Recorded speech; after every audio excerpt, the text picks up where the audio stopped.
environmental approvals in India, even today, are matters of fait accompli. They put up a project and they will come to government and say, "Oh, we forgot to get this clearance, but we've already invested 5,000 crores. We're already employing 1,000 people, 800 people.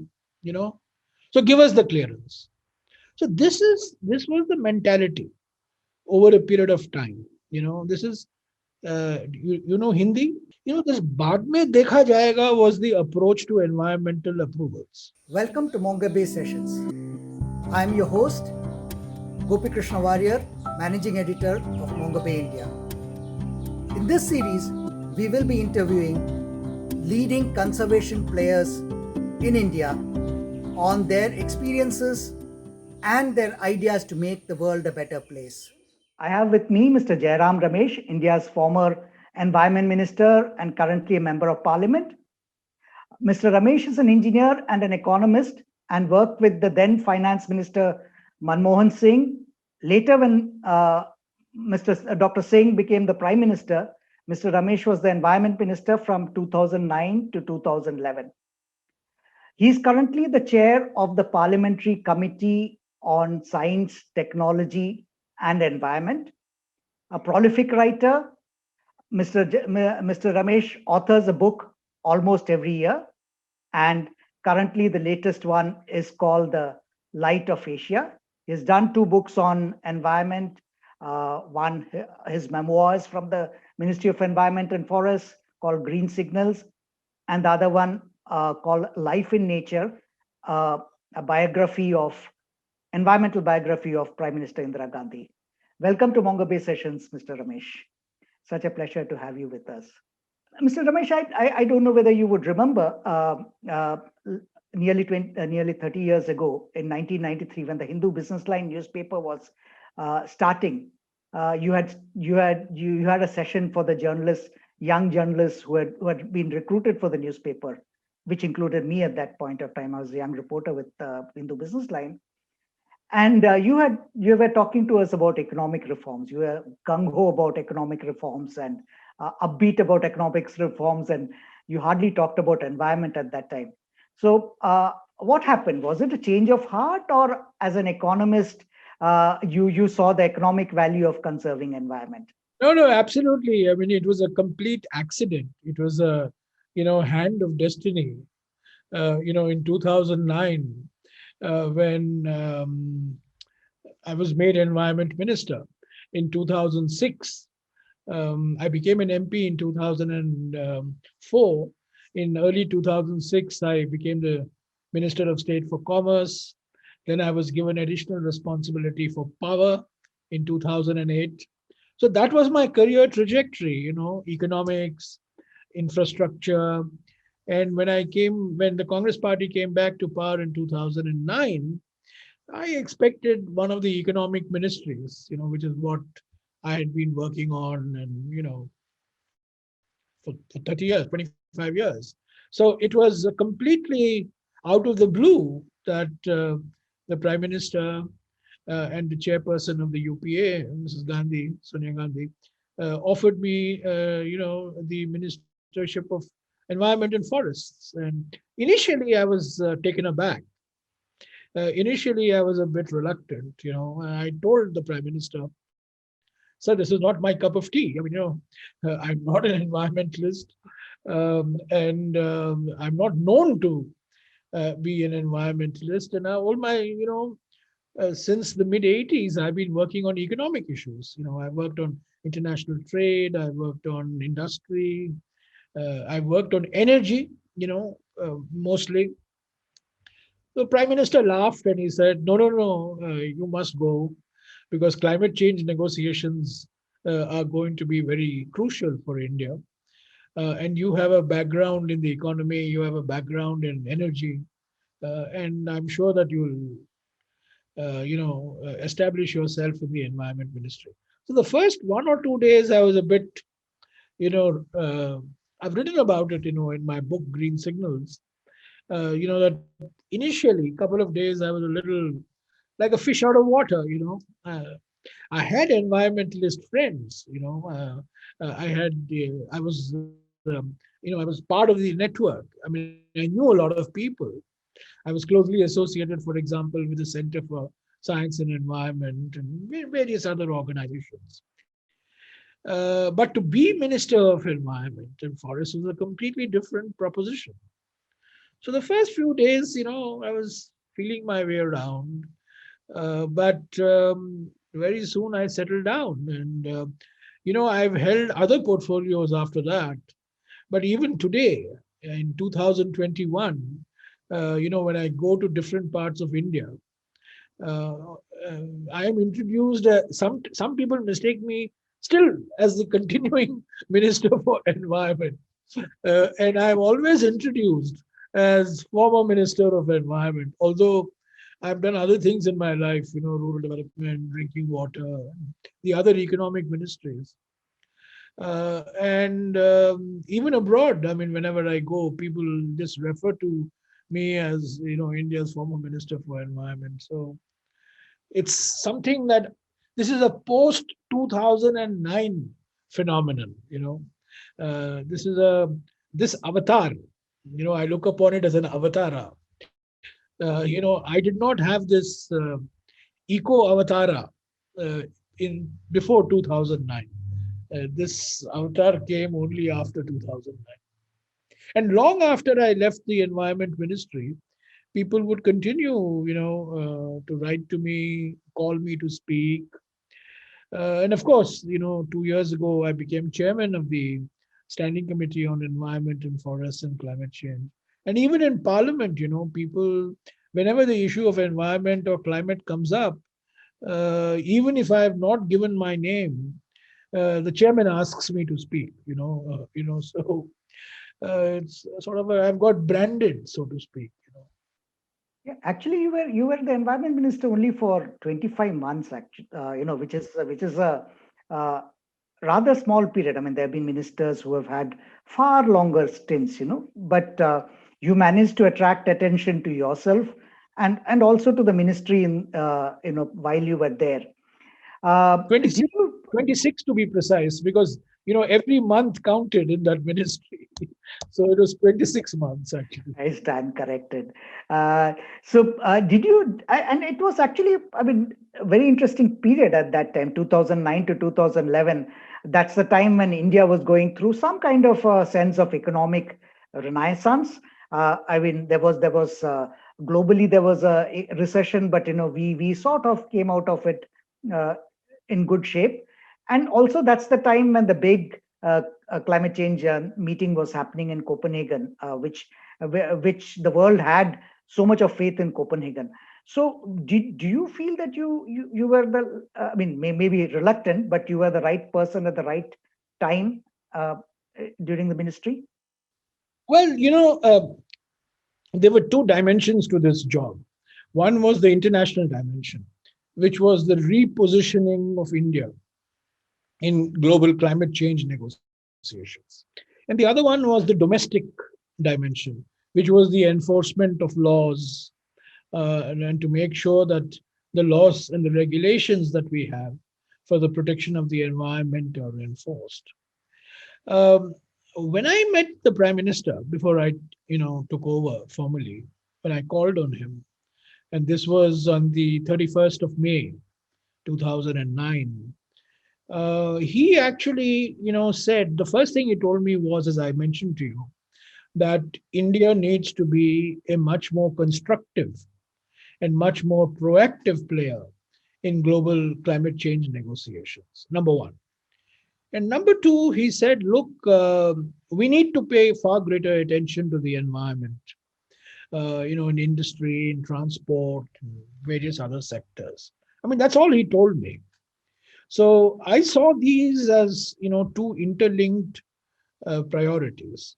The international dimension, which is repositioning India from, in the global climate change negotiating forums.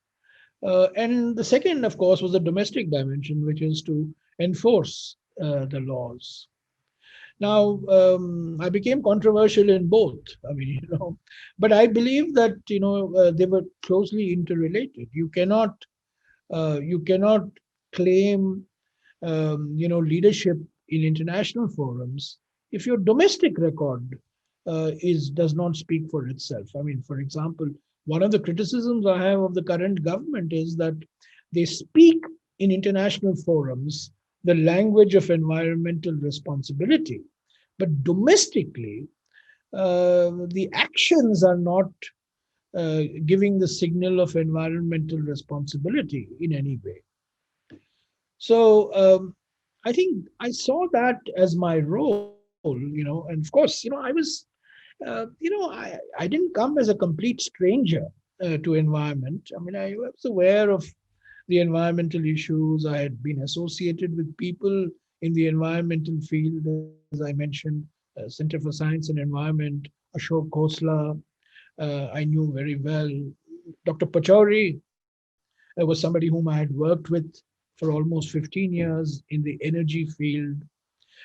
Sundarlal Bahuguna and Chandi Prasad Bhatt, I knew. Madhav Gadgil was another person whom I had been in touch with long before I became a minister. So I knew these people. I knew the nature community, I knew the conservation community, but I didn't see myself, as a conservationist or as a champion of nature. I mean, that was, not. I was a champion of economic reforms. I was at that time the champion of opening up the economy. I was a champion of science, technology, but environment was very, very far away, very far away. In fact, my wife was a greater environmentalist than me. I mean, she was far more sensitive, to environmental issues, and my children were far more sensitive to environmental issues, my son, particularly, older son. So I came onto this pretty late. I'm a latecomer. Um, but I saw this as an opportunity, uh, doing the right thing. I mean, as Minister for Environment, my job is not to be the Minister of Environmental Clearances or the Minister of Environmental Approvals. My job is to protect the environment. My job is to, I still remember, in 1983, I still recall, this was, I think, December of 1983, when I was working on in the energy sector, and I went with my minister, Mr. K.C. Pant, to Kerala, and we met the electricity minister at that point of time. That was Mr. R. Balakrishna Pillai. And Balakrishna Pillai was very, very angry, and he was very angry that Indira Gandhi had stopped the Silent Valley project. She had stopped it in October of 1983. And Mr. Balakrishna Pillai was so angry that he turned to Mr. Pant and he said, "What, Mr. Pant? This Prime Minister, she likes monkeys more than she likes Malayalis." I still remember that phrase that Balakrishna Pillai used, that, she prefers monkeys to Malayalis. So, uh, I knew about Silent Valley. MP Parameshwaran was a very close friend of mine. We had worked on other issues, education issues. So I knew about Silent Valley. I knew about the Chipko movement. But becoming, as I said, coming to the ministry and becoming a minister was a completely different proposition altogether. Politically, how did you find space for yourself? Because the UPA was itself a bit of a yin and a yang. I mean, you had the prime minister focusing on economic growth, and the Congress president, focusing more on equity-led legislation. So, how did you find political space, or you had no It problem was with political? very, very, very difficult. Every day was a battle. I was fighting my own ministerial colleagues. I was fighting my own chief ministers very often. Yeah, it was difficult, but you had to stand up for what you believe, what is right. And my defense was that I am doing nothing but enforcing the laws of the land. I mean, we have the Wildlife Protection Act of 72. We have the Water Pollution Control Act of 1974. We have the Forest Conservation Act of 1980. We have the Air Pollution Control Act of 81. We have the Environmental Protection Act of 86, 1986.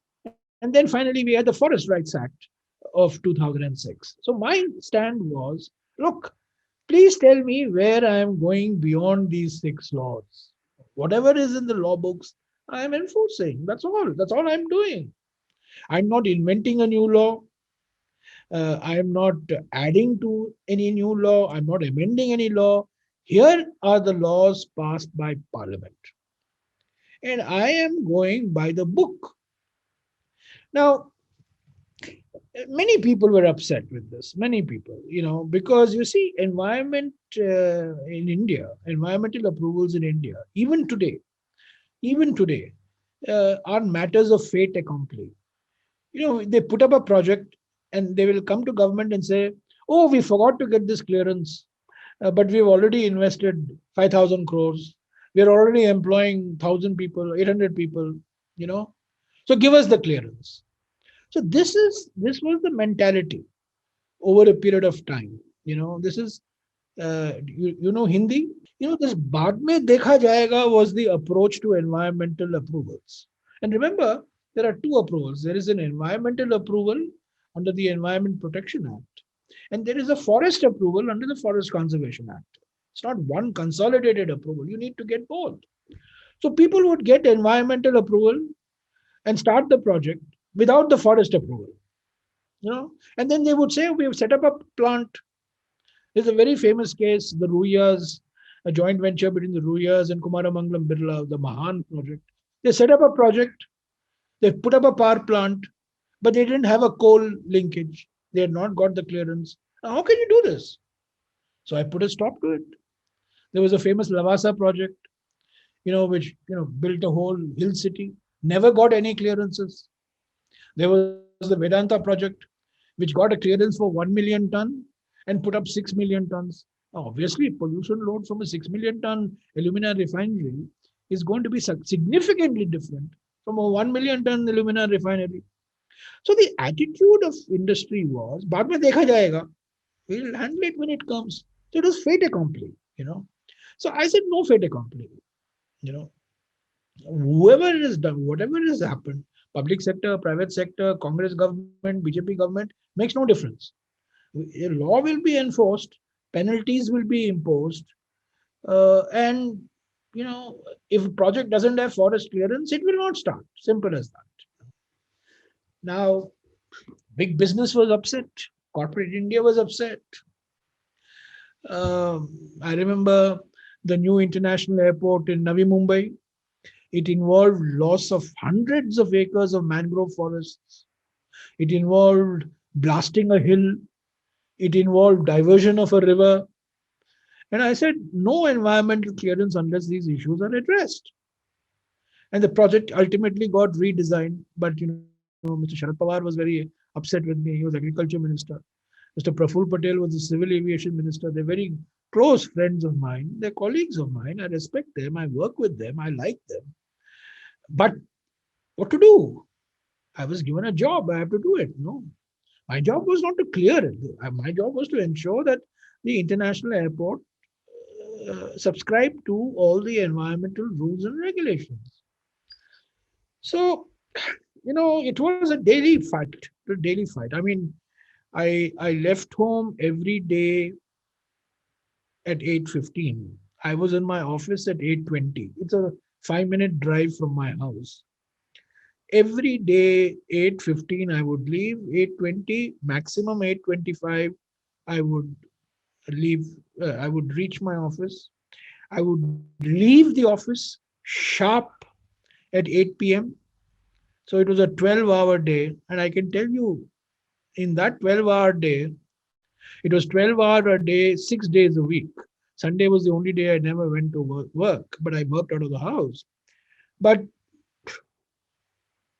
75 to 80% of the time was political negotiations, creating this political space. And for every bouquet I got, I would get a brickbat. you know. and the same people who would give me bouquets in the morning would give me brickbats in the evening. I'll give you an example. When I issued some show cause notice to some hydel projects which had not fulfilled their environmental conditions. The Meda Patkars and the Sunita Narayans and all the great environmentalists hailed me, welcomed my decision. But that same evening or a day later, I gave the environmental clearance, a conditional environmental clearance, to the Jaitapur nuclear power plant. And the same environmentalists went after me, saying that, how can you give this environmental clearance? See, the point I'm making is that the environmentalists were not happy that I was not progressive enough, bold enough. The industrialists and the economists were very unhappy that I was enforcing the law. So the net result at the end of 26 months was that I pleased nobody. I mean, take the Mullai Periyar issue, for Yeah, example. yeah, The Mullai Periyar issue, all I did was to give, the clearance for, environmental for a forest survey. And my effigies were burnt in Tamil Nadu. When I landed in Chennai airport to see my in-laws, I saw my effigies burning, and the TV channels were going after me. Or during Athirapalli, I remember Mr. A.K. Balan, who was then the power minister of Kerala. He came to meet me, and I said, "No, Mr. Balan, this is not on. I'm not going to do it." And I explained to him, and then the entire CPM guys came down on me. They protested to Mrs. Gandhi. Because they were still, then, part of the coalition. well, they were not part of. Technically, they were not part of UPA because Yeah, the yeah, CPM was not part of UPA too. But still, they supported. I mean, they had good friends. I mean, it was not like UPA won. mm.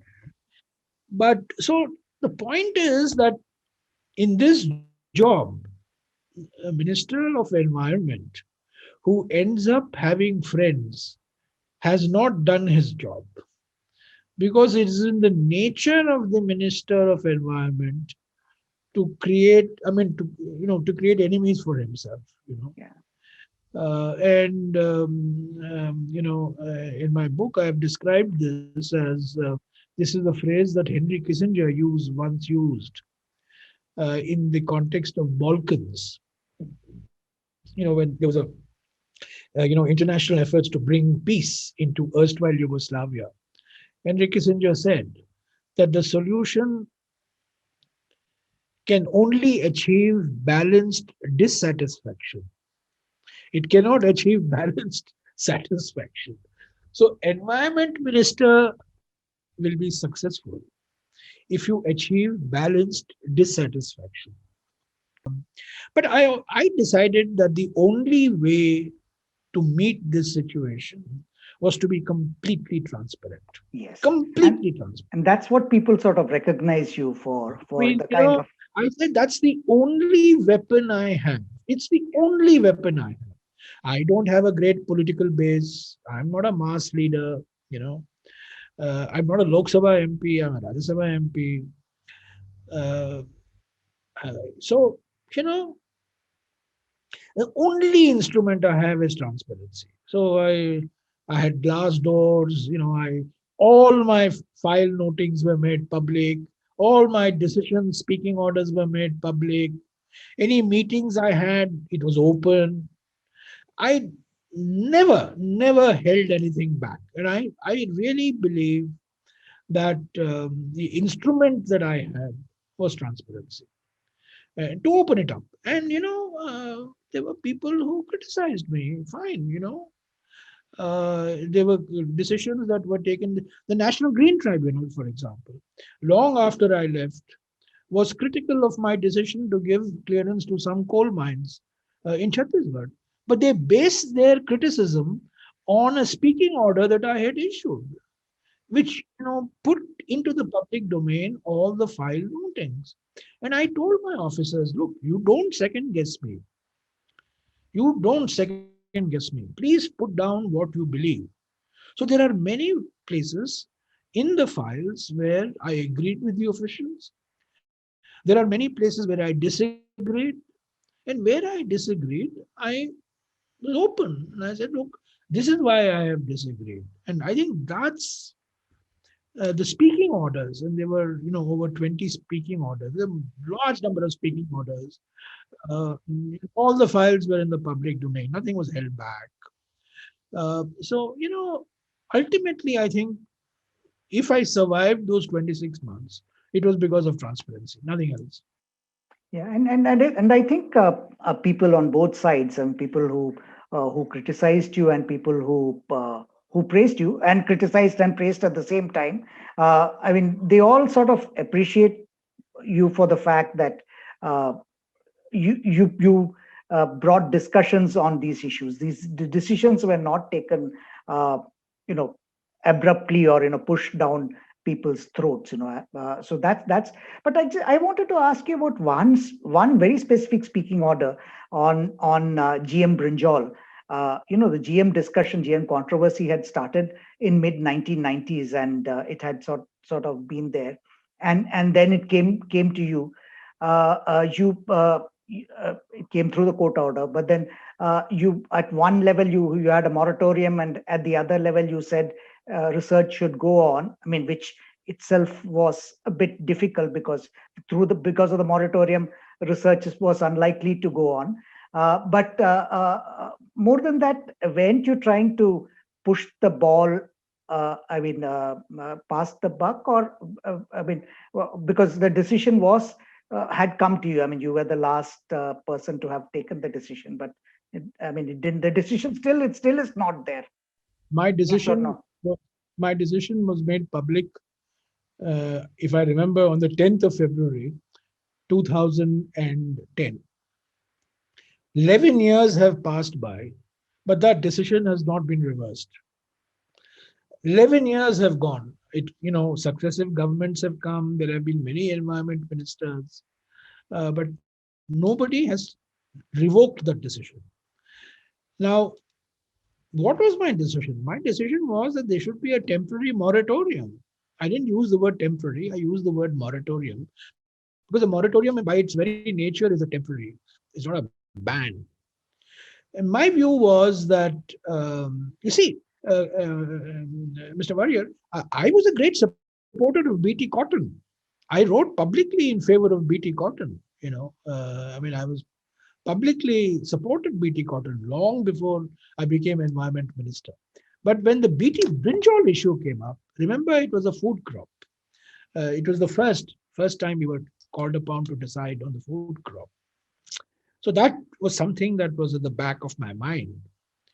And I found that no public consultation process had gone through. This was, between the GEAC, the Genetic Engineering Appraisal Committee, and the developers, Mahiko.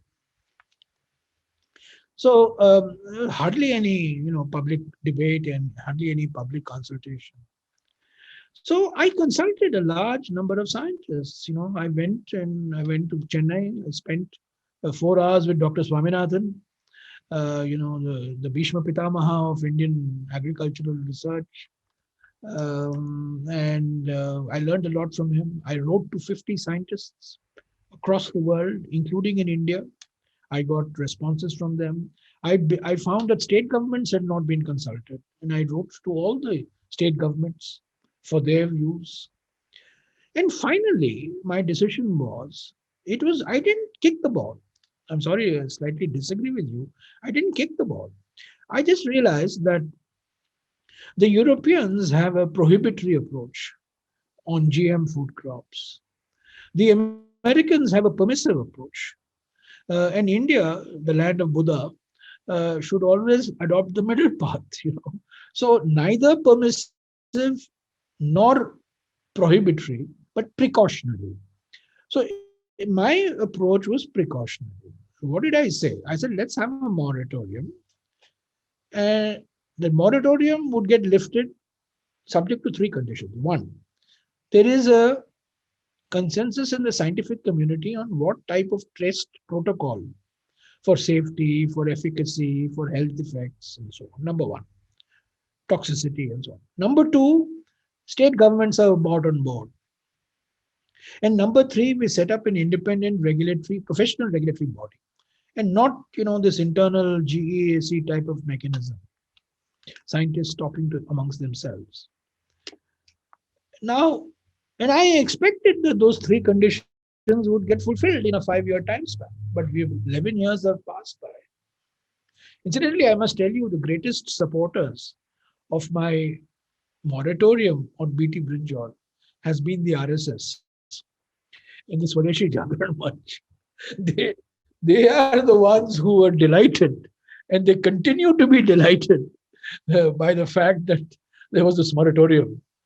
My moratorium was only on BT Brinjal. It was not a moratorium. It was not a ban on genetic engineering or. And I said, look, transgenetics, this transgene, uh, is only one form of biotechnology.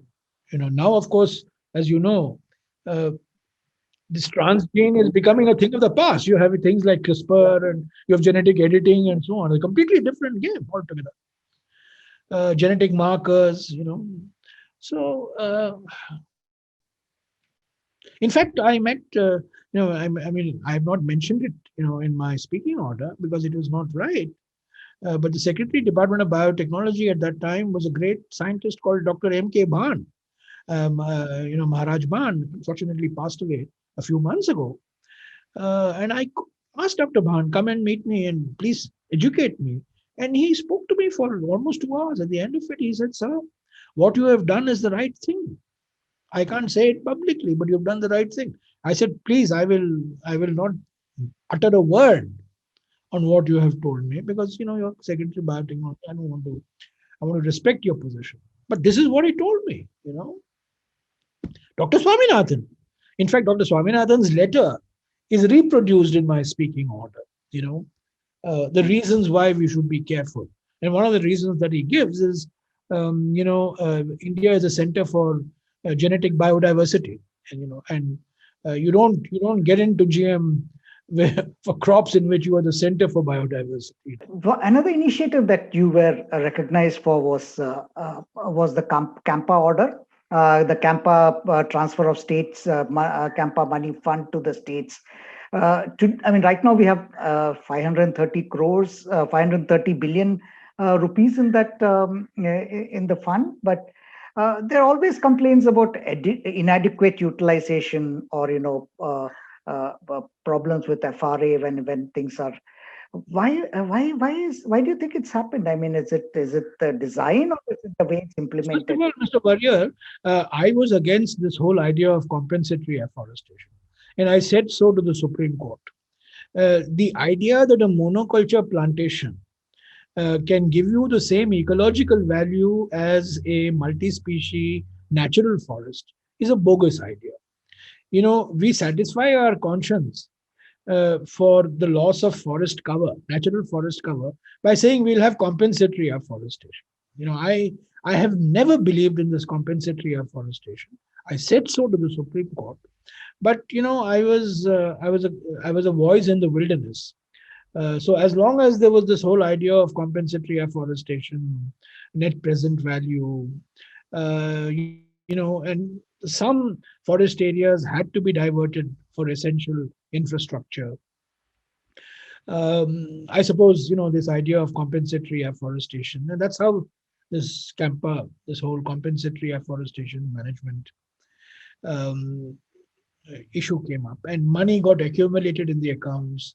Money was not flowing back to the states. And it took me some time. I went to meet the Chief Justice, the late Justice Kapadia. I explained to him, and we were able to work out a solution in the first funds started flowing. But I was very clear in my mind that the Gram Sabhas have to play a very important role.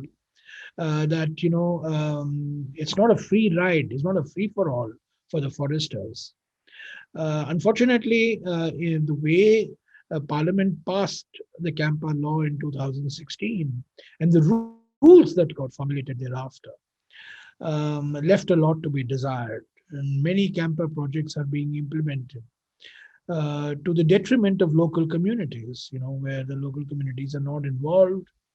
They are not involved in the process. They're not involved in the choice, so on. So, but fundamentally, I'm opposed to this idea of compensatory afforestation. But if the camper funds are inevitable and if they have to be used, I made it a point of saying that they must be used only for regeneration of natural forests. Because the survival rates in afforestation programs is very low. This has been our experience. It has also been our experience that when we have compensatory afforestation, we end up having acacia afforestation or prosopis or eucalyptus, whatever. It's not. These are not. We're losing forest cover. And in forest cover, we are not losing just the crown biomass. We are also losing the soil. Which is also a very important carbon sink.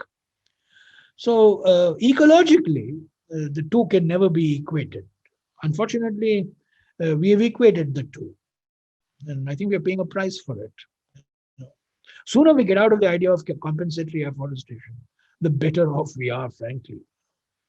I really enjoyed your second book on environment, the ecological history, I mean, ecological biography of Indira Gandhi. And actually, people like me who are students of, modern, try to understand modern environment history, we usually start our discussions from the Chipko movement and then build beyond that.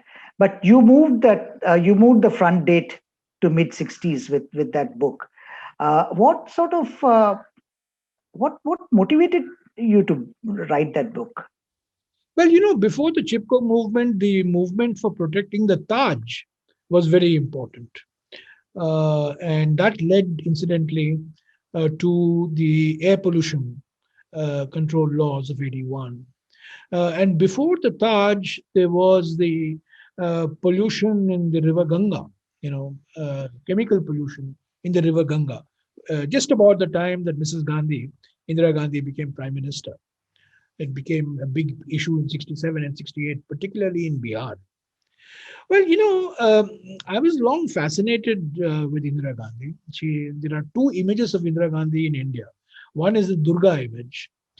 She is this all-powerful, the only man in her cabinet, the Durga, who took the vested interests on and liberated Bangladesh, for example, stood up to Nixon. There's the Durga image. The other image, of course, that she was the architect of the emergency, that she imposed draconian laws which completely destroyed civil liberties. She went against Nehru's very concept of party democracy, open democracy. So these are two images that we have of Indira Gandhi. But I found, and this is part of my reading of political history. Long before I became environment minister, I had been aware of the fact that she was extraordinarily sensitive to issues of nature. That Salim Ali, for example, had a great influence on her, since the early 50s. She got into environment through bird watching. Uh, Nehru himself was a great, naturalist. But when it came to the crunch, he would rather build a big dam rather than protect a national, forest area, which Indira Gandhi didn't. I was willing to put a halt to big dams. Nehru was not, although Nehru was very sensitive to environmental issues himself. And a large part of Indira's own sensitivity to nature and environment came from Nehru. But I don't think that was the predominant influence, because push comes to shove when the choice has to be made. Nehru was very clear. We need these big, large projects.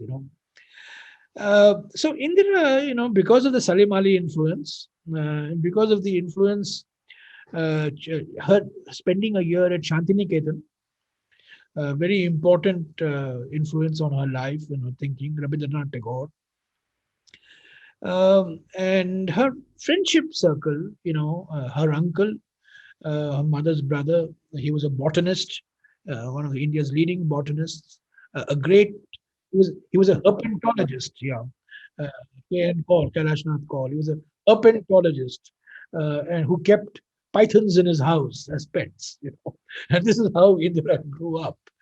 Indira probably spent more time with him than her father because her father was in and out of jail. And Indira also spent, I would say, a good part of her childhood and her youth in hill stations. Because her mother was a patient of tuberculosis, and she herself was a patient of pleurisy. So, she was Almora, Nainital, Masuri, Ranikhet, and finally Switzerland. So she was drawn to mountains, she was drawn to nature. And so she was a great environmentalist, great naturalist. And of course, in 1972, next year, we'll be celebrating the 50th anniversary of the first UN conference on the environment, Yes, and she was where only other leader than Olaf Palme. No, I mean she was the only yeah, leader. where she was the only leader other than Olaf Palme who had to be there because he was the host, the only visiting head of government to speak at the first UN conference on the environment was Indira Gandhi. And see what happened in Paris in 2015. There were 90 prime ministers and presidents, more than 90, whereas first time you had this conference in Stockholm, the only visiting prime minister you had was Indira Gandhi. And her speech, even today, is considered to be a milestone in global environmental discussions. I had some time, I had access to the Salim Ali papers, I had access to some other papers internationally. So I wrote this biography to bring out a dimension of a political personality.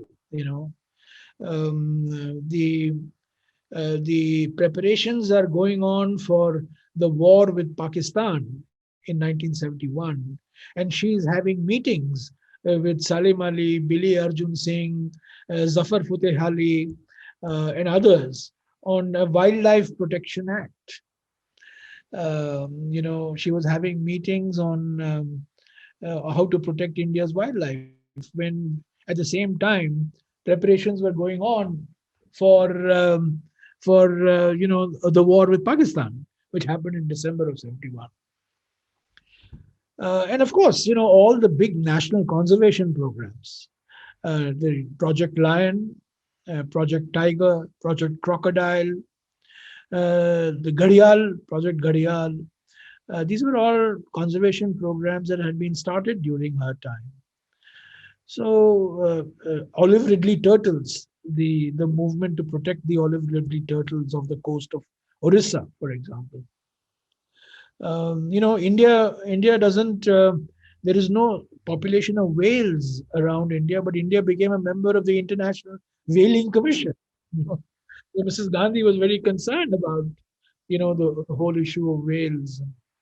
The Japanese, the Japanese were quite unhappy with her for India becoming a member of the International Whaling Commission, because, as you know, Japan has always been against any form of control on the killing of whales.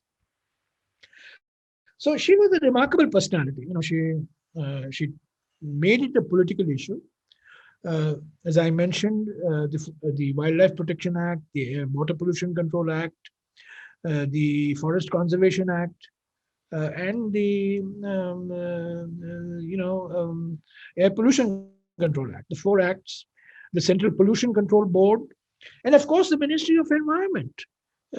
She set it up in November of 1980, and she was the first Minister for Environment. She was Minister of Environment till the day she was assassinated on the 31st of October 1984. So she walked the talk. I think she was, in a way, my role model when I was environment minister. In my view, She was India's first and India's last prime minister to walk the talk. You know, every prime minister talks, but she is the only one who walked the talk. And she had the courage of her conviction. Silent Valley was a political leader. Karunakaran wanted the project.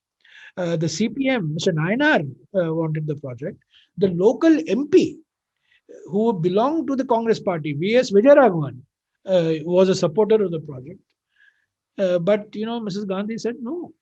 On Tehri, for example, she took a very principled stand. She took a very principled stand on the Lalpur project in Gujarat. So she, politically, she was very, very, and she took a stand on wildlife issues, in knowing full well that some of her own political colleagues were running shikar companies. The Shukla brothers were running a tiger shikar company as late as 1970, 71. Tiger shooting is banned only after 1972. There is a moratorium in 1970, but it gets banned only in 1972.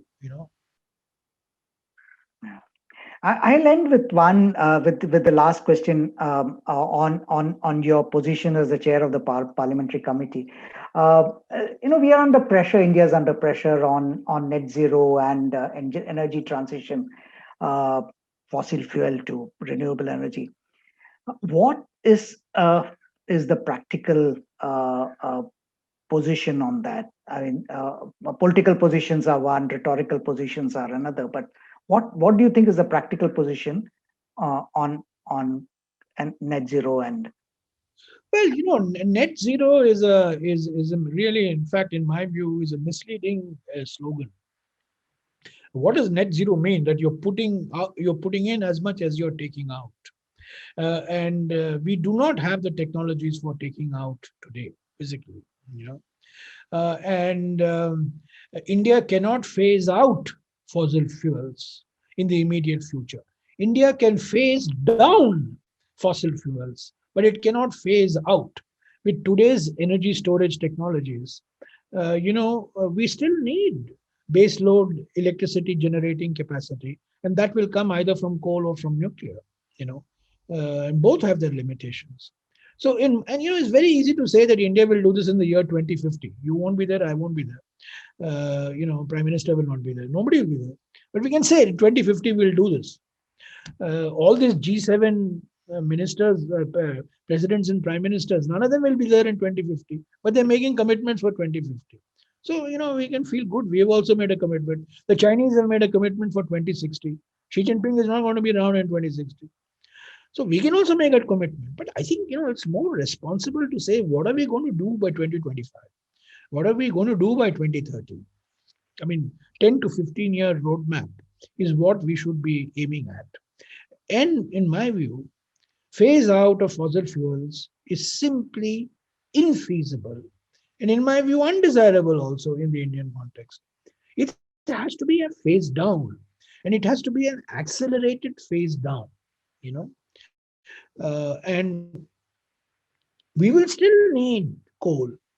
We will still need nuclear, barring, a major revolution in energy storage. The revolution that we have had in mobile telephony, which has completely transformed the telecom industry. Hopefully there'll be some new energy storage device. But there may well be sectors where we may be completely fossil fuel free. I mean, I can see a situation. I mean, I would welcome a situation where the government of India announces that after the year 2035, no petrol or diesel driven vehicles will be manufactured or used. I mean, if that's possible, you can have all electric vehicles by 2035. It's a 15-year time horizon. But you still need the electricity for the all electric vehicles. And that electricity cannot come only from solar, cannot come only from wind. It has to come from a basket of sources, which will include coal, which will include nuclear. In fact, I would argue that we need a much more aggressive nuclear program. Right now, nuclear capacity, nuclear supply, nuclear sources account for only about 3.5% of our electricity supply. But the growth has been very slow, no? For We have decades. been we have been saying that nuclear should account for at least 10%. But even if nuclear accounts for 5% or 6%, it will be a great achievement. But when I say something about nuclear, all the great environmentalists who are my great admirers begin criticizing me. Nuclear is, as I've often described, nuclear power is red rag to the green bull. If you're a green, you see red when you go nuclear. But I believe, from a carbon dioxide point of view, if you want net zero, you have to have investment in nuclear. But it's been nuclear has sector has been growing very, very slowly, isn't it? Very slowly. I mean, as I said, it's 3.5%. It's only about 3.5% of supply. And even if we reach 5% by the year 2035, that itself will be a stupendous achievement. And that's what we should be doing. Last quick question: is there any other book on environment in the pipeline? Not on the environment. I've just finished this book on the Buddha. Yes, I got a Kindle edition because the physical one would take long time to come. So, Yeah, so that was a completely different book. Right now, I'm thinking of writing a biography of something on to do with Indian science. Working on a biography of Obaid Siddiqui, who was the founder of, in many ways, the founder of molecular biology in India. He set up the TIFR Institute for molecular biology, then the NCBS, the National Center for Biological Sciences in Bangalore. So I'm working something on science, but on environment, yeah, not yet.